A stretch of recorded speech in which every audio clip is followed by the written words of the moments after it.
Hello, आता आपण बघूया तुला जपणार आहेचा एपिसोड रिव्ह्यू. दादासाहेब अनन्याला सांगत असतात की मीरा किती साधी आहे, सिंपल साधी वेणी, सिंपल साडी. तेवढ्यात मीरा केस मोकळे सोडून तिकडनं येत असते, कारण की अथर्वने तिला सांगितलेलं असतं ना की केस मोकळे सोडल्यावर तू छान दिसते म्हणून. तेव्हा मीरा चहा घेऊन येत असते. तेव्हा सगळेच मीराकडे बघायला लागतात, दादासाहेब बी बघायला लागतात. अथर्व मीराकडे बघता बघता अथर्वचा मोबाईलच खाली पडतो. तेव्हा दादासाहेब बोलतात पडला. तेव्हा अनन्या बोलते काय? तेव्हा दादासाहेब बोलतात प्रेमात नाही नाही, मोबाईल खाली पडला. तेव्हा अथर्व मोबाईल उचलतो. मीरा समोर येते. दादासाहेब अनन्याकडे पाहून हसतात. अनन्या बघते तर अनन्या आणि नर्मदाचंही लक्ष जातं.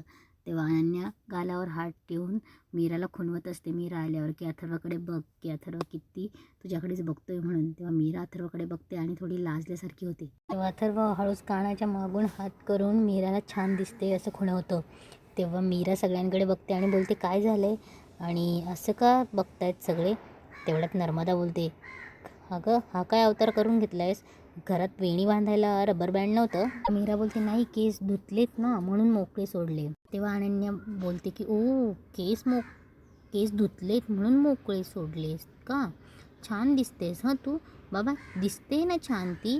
तेव्हा दादासाहेब बोलतात हो मग. तेव्हा दादासाहेब बोलतात की मीरा असेच केस सोडत जातो. तेव्हा नर्मदा बोलते काय पलटी मास्टर आहेस रे दादा, आत्ता म्हणत होतास ना मीरा कशी सिंपल वेणीत असते, सिंपल साडीत असते आणि काय. तेव्हा दादासाहेब बोलतात हे बघ नर्मदा, माझ्या सोनीने तिला जे आवडेल, तिला जसं राहणं आवडेल ते करावं. तेव्हा अनन्या बोलते हो बाबा, पण ही आवड फक्त तुमच्या सुनेचीच नाही आहे.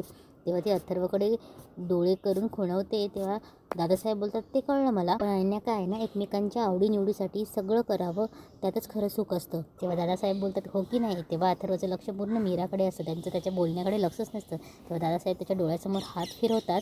तेव्हा दादासाहेब बोलतात मीरा चहा देतेस ना. तेव्हा अथर्व आणि मीरा एकमेकांकडचे लक्ष विचलित करतात. तेवढ्यात मंजिरी येते आणि बोलते काय चाललंय. तेव्हा अथर्व बोलतो आई बस ना, चहा घेणार ना. तेव्हा मंजिरी बोलते हो ना. तेव्हा दादासाहेब बोलतात की मंजिरी सकाळी सकाळी कुठे गेली होती. तेव्हा मंजिरी बोलते हां हो, ते मार्केटमधून सामान आणायचं होतं ना. तेव्हा मंजिरी मीराच्या मोकळ्या केसांकडेच बघत असते. तेव्हा अथर्व बोलतं की आई मीरा मोकळ्या केसांमध्ये छान दिसते ना. तेव्हा मंजिरी बोलते हो तेच बघत होती मी. तेव्हा मंजिरी बोलते छान दिसते, अगदी नक्षत्रासारखी. तेव्हा मीराही बघून स्माईल करते. तेव्हा मंजिरी मनात बोलते मीराच्या याच केसांमधला मला एक केस हवा आहे आणि याच केसाने मी अवधसेचा गळा कापणार आहे. तेव्हा मीरा इकडे आपल्या खोलीत येते. तिला सारखं आठवत असतं की अथर्व तिला बोलला असतो की मोकळ्या केसांमध्ये छान दिसतेस तू आणि माझं ऐकणार असशील तर असेच मोकळे केस सोडत जा. तेव्हा मीरा आरशासमोर येते आणि स्वतःची केस हातात पकडूनच लाजत असते. तेवढ्यात अथर्व येतं. अथर्व मीराला बघतो. मीराला तेही आठवत असतं की अथर्वने तिला छान दिसते म्हणून खुणवलेलं असतं. अथर्व येतं आणि हळूच दरवाजा लॉक करतो. तेव्हा अथर्व मीराच्या मागे उभा राहतो आणि मग बोलतो की स्वतःला न्याहाळलं तर नजर लागते असं म्हणतात. तेव्हा मीरा पटकन सावरते आणि बोलते की तुम्ही ऑफिसला गेला होतात ना. तेव्हा अथर्व बोलतो हो, पण काहीतरी विसरलो. तेव्हा मीरा अथर्वकडे बघते आणि बोलते काय विसरलात, सकाळी फाईल विसरलात का, मी म्हणाले होते ना घेऊन जा म्हणून. बरं मी देते. तेव्हा मीरा फाईल घ्यायला जाते. तेव्हा अथर्व तिच्याकडे जातो आणि बोलतो फाईल आहे. तेव्हा मीरा बोलते मग. तेव्हा मीरा बोलते मोबाईलचं चार्जर. तेव्हा अथर्व बोलतो आहे. तेव्हा मीरा बोलते लॅपटॉपचं. तेव्हा अथर्व बोलतो आहे. तेव्हा मीरा बोलते रुमाल. अथर्व बोलतो आहे. मीरा बोलते हां वॉलेट. तेव्हा अथर्व खिशातून वॉलेट काढून दाखवतो. तेव्हा मीरा बोलते कारची चावी. तेव्हा अथर्व बोलतो गाडीतूनच येतोय. तेव्हा मीरा बोलते अहो मग काय विसरलात तुम्ही. तेव्हा अथर्व बोलतो आठवलं, तुला कॉम्प्लिमेंट द्यायचं विसरलो मी. तेव्हा मीरा लाजते, हसते आणि बोलते की छान दिसतात असं खुणवलं तर सगळ्यांसमोर. तेव्हा अथर्व बोलतो तेच म्हणतोय मी. तेव्हा अथर्व बोलतो सगळ्यांसमोर, पण मला तुला अशी पर्सनल कॉम्प्लिमेंट द्यायची. तेव्हा मीरा बोलते म्हणजे कशी. तेव्हा अथर्व बोलतो मला तुझ्या या गालांना सांगावंसं वाटतंय की इतकी लाजत जाऊ नकास, नाही तर मी स्वतःला विसरेल. तेव्हा मीरा मागे मागे सरकत असते. अथर्व तिच्या जवळजवळ येत असतो. तेव्हा अथर्व बोलतो की मला तुझ्या या केसांना सांगावंसं वाटते की इतकी सुंदर दिसू नका की नाहीतर मी ऑफिसला जायला विसरेन. तेव्हा अथर्व बोलतो की मीरा तुला आज सगळ्यांसमोर माझ्यामुळे कॉम्प्लिमेंट मिळाली हो ना. तेव्हा मीरा बोलते, मान हलवते. तेव्हा अथर्व बोलतो त्यासाठी माझं रिवॉर्ड. तेव्हा अथर्व मीराच्या जवळ जायला लागतो. मीरा त्याला ढकलते आणि पुन्हा त्याची शर्टची कॉलर पकडते. तेव्हा अथर्व त्याच्याकडे बघत असतो. तेव्हा अथर्व पुन्हा मीराच्या जवळ जातं. तेव्हा मीरा बोलते ऑफिसला जायला तुम्हाला उशीर होईल.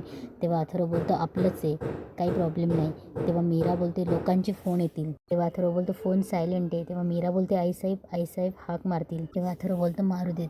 तेवढ्यात दरवाजा कोणीतरी नॉक करतं. तेव्हा अथर्व बोलतो मीरा तुझ्या हृदयाचे ठोके ऐकू येत आहेत मला.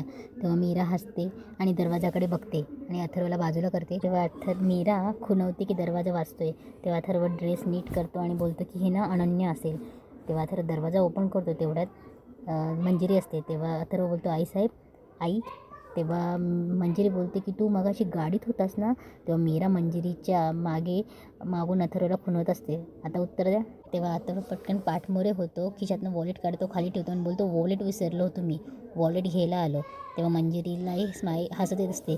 मीरा तिच्या मागून हसत असते. तेव्हा अथर्व बोलतो की येतो मी. तेव्हा मंजिरी बोलते अथर्व गेल्यावर मंजिरी मागे वळते.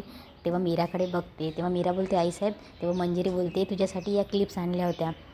तू आजकाल केस मोकळे सोडतेस ना, छान दिसतील. तुला मी आज केस विंचरून देऊ का? तेव्हा मंजिरी बोलते नाही आईसाहेब राहू द्या ना. इकडे अनन्या हॉलमध्ये येते. हॉलमध्ये आल्यावर तिला वेदा दिसते. वेदा त्या बाहुलीशी केस विंचरत असते. तेव्हा अनन्या बोलते की वेदा ही बाहुली बाबांनी आत ठेवली होती ना, तू बाहेर का काढलीस? तेव्हा दे माझ्याकडे. तेव्हा वेदा बोलते की आत्या तुला माहिती नाही माझी बाहुली खूप फेवरेट आहे. तेव्हा वेदा बोलते ही कुठेच नाही जा, तुला बघायचं आहे का? तेव्हा वेदा ती बाहुली खाली ठेवते आणि बोलते की बघ जा ना ठमे जा. तेव्हा बघ आत्या जात नाही, थांब हिला मी बाजूला ठेवते. तेव्हा ती पुन्हा बाजूला ठेवते आणि बोलते की जा ना ठमे जा ना. तेव्हा ती बोलते की बघ ना आत्या ती कुठेच नाही जात. मंजिरी मीराची केस विंचरत असते. तेव्हा ती बोलत असते की छान आहे तुझे केस. अनन्या कुठल्या तरी पार्लरमध्ये हेअर स्पासाठी जाते महिन्यातनं एकदा. मी तर म्हणते तू महिन्यातनं 2दा जात जा छान असतं ते. तेव्हा मीरा बोलते नाही आईसाहेब, ते घरगुती उपायच बरे, ते शिकेकाई रिठा आवळा बस. तेव्हा मंजिरीला केस विंचरत असताना मार्जरीचे शब्द आठवतात की मीराचा एक केस घेऊन ये असं तसं. तेव्हा मंजिरी मीराचा एक केस हल्ला तोडते आणि पुन्हा बोलते की सॉरी, ते तुला सांगितलं ना की केस मोकळे सोडले असताना गुंता जास्त होत होते. तेव्हा मीरा बोलते नाही ठीक आहे. तेव्हा मंजिरी मीराचा केस हातात घेऊन तो एका बोटाला गुंडाळते. इकडे वेदा पुन्हा आनंदला सांगत असते की बघ ही बाहुली कुठेच जात नाही, मी पाठीमागे ठेवते. तेव्हा ती पाठीमागे ठेवते आणि बोलते ठमे जा. तेवढ्यात मंजिरी मागून येते आणि ती बाहुली उचलून घेते. तेव्हा वेदा मागे बघते आणि बोलते की बाहुली कुठे गेली? तेवढ्यात ती मंजिरीकडे बघते आणि बोलते की आजी दे ना. तेव्हा अनन्या बोलते की आई बघ ना वेदाने पुन्हा ही बाहुली काढली. तेव्हा मंजिरी खाली बसते आणि बोलते वेदू तुला ही बाहुली खूप आवडते ना. तेव्हा ती बाहुली देते आणि बोलते की अनन्या खेळू दे, लहान आहे ती. आणि हे बघ मागे जे काही झालं होतं ना त्या बाहुलीचा त्याचा काही संबंध नाही. तेव्हा अनन्या बोलते तेव्हा मंजिरी बोलते की अगं ते मायाने केलं होतं आणि ती त्या घरात नाही आता. तेव्हा अनन्या बोलते आई त्या सगळ्यावर माझा एवढा विश्वास नाही, पण तू म्हणतेस तर ठीक आहे. इकडे अंबिका मीराला विचारत असते की मीरा. तेव्हा अंबिका बोलते की मीरा ही माया खूप भित्री आहे, ती पोलिसांसमोर नाव घेतच नाही. तेव्हा मीरा बोलते की ताई ती पोलिसांसमोर नाव घेईल ना. तेव्हा म्हणजे अंबिका बोलते की नाही गं, ती नावच घेत नाही आणि तुला माहिती आहे तिला एकटीलाही बडबडायची सवय आहे, पण तरीसुद्धा ती ते नाव घेतच नाही आहे गं. तेव्हा मीरा बोलते ताई हे बघ ती जास्त दिवस गप्प राहील असं मला वाटत नाही, ती सांगेलच एक दिवस. तेव्हा अंबिका बोलते की बघू कळेलच. मीरा जायला लागते. तेव्हा अंबिका मीराच्या केसांकडे बघते आणि बोलते मीरा इकडे. तेव्हा मीरा येते आणि बोलते ताई काय झालं? तेव्हा अंबिका बोलते वळ जरा. तेव्हा मीरा वळते. अंबिका हसते आणि बोलते की काय गं अचानक असे केस वेगळे मोकळे कसे सोडलेस? हा अचानक बदल कसा झाला? तेव्हा मीरा बोलते ताई त्यांना केस मोकळे सोडायला आवडते. तेव्हा अंबिका बोलते हो त्यांना. तेव्हा अंबिका बोलते वाव प्रगती आहे. बरं मला सांग त्यांना आवडतं म्हणून अजून काय काय केलंस? तेव्हा मीरा लाजते आणि बोलते की कुठे काय? तेव्हा अंबिका बोलते की एवढी लाजतेस म्हणजे नक्की काहीतरी केलं आहे, सांग पटकन. तेव्हा मीरा लाजते आणि बोलते ताई तू जा बरं, मला ना किचनमध्ये खूप कामं आहेत. तेव्हा अंबिका बोलते जा गं जा, आता काय ताईला काही सांगणार नाहीस ना. ताई आता परकी झाली, आता तेही जवळचे झाले, त्यांना काय आवडतं ते करशील, ताईचं काय. तेव्हा मीरा बोलते ताई जाऊ दे मीच जाते. तेव्हा अंबिका तिला चिडवत असे मीरा सांग पटकन सांग, नाही तर मी कधीही तुझ्या बेडरूममध्ये येईल, नाही तर मग मला बोलायचं नाही. इकडे म्हणजे त्या बाहुलीकडे बघत असते. तेव्हा तिला मार्जरीचे शब्द आठवतात की मीराचा केस मिळवल्यावर तू तुझ्या रक्तात विझवून घे आणि त्यानंतर सूर्यास्त होण्याबरोबर काही मंत्र उच्चार करून तो केस म्हणायचे, मंत्राचं आवर्तन पूर्ण झाल्यावर तो केस घे. घरातली कुठलीही एखादी निर्जीव वस्तू जसं की एखादी मूर्ती, एखादी बाहुली किंवा एखाद्या पिठाचा बाहुला तयार कर. मीराच्या केसाचा विधी कर आणि तो केस ज्या वस्तू ठेवायचा आहे ती वस्तू आणायला विसरू नकोस. तेव्हा मंजिरीला ती बाहुली दिसत असते. तेव्हा मंजिरी वेदासमोर बसलेली असते. वेदा मुद्दामच बाहुलीच्या पाठीमागून बोलत असतो की हॅलो आजी, हाऊ आर यू. तेव्हा अंड्याने तिला हळूच मारते. तेव्हा वेदा बाहेर येते आणि बोलते की आजी मी काहीतरी विचारते त्याचं उत्तर दे ना. तेव्हा मंजिरी बोलते काय बोललीस मी ऐकलं नाही. तेव्हा वेदा पुन्हा बोलते की हॅलो आजी, हाऊ आर यू. तेव्हा मंजिरी बोलते की तिला सांग आय एम फाईन. तेव्हा वेदा बोलते ऐकलंस का गं ढमे, आजी बोलली की शी इज फाईन. तेव्हा मंजिरी मनात बोलते वेदाची हीच बाहुली, हिच्यातच तो केस ठेवून ही मार्जेरीकडे घेऊन जाते. आणि इथेच आजचा एपिसोड संपतो.